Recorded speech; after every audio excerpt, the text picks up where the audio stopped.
Les directions Navarinx maintenant, où avait lieu ce week-end le Salon du Livre, axé sur la montagne et plus particulièrement les Pyrénées.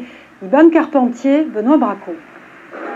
Le 17e Salon du Livre de Navarinx, c'est un peu le rendez-vous des littéraires amoureux des Pyrénées.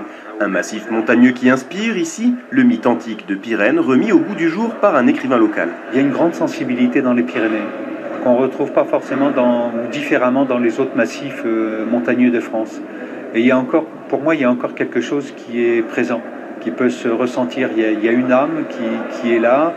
Sur le stand d'en face, dans un tout autre style, Pierre Adrian, un auteur parisien plusieurs fois primé, lui aussi a un lien particulier avec la montagne. Son dernier livre parle de sa rencontre avec Frère Pierre, un moine du monastère de Sarrance. Loin des salons franciliens, c'est ici, en Béarn, qu'il est venu présenter son ouvrage. Je trouve ça tout naturel d'aller présenter un livre qui se passe en terre de Béarn, de venir le présenter ici, quoi. Ça a plus de sens.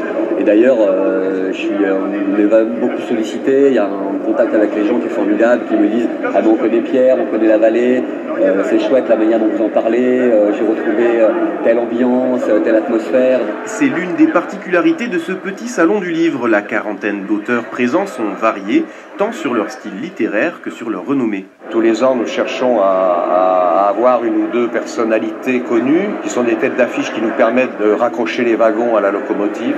Mais le but du salon, c'est de faire travailler les petits éditeurs, petits auteurs et libraires de la région.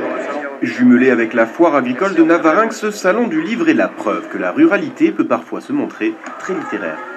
C'est la fin de cette édition. Merci de votre fidélité. À suivre votre journal national, mais d'abord un détour.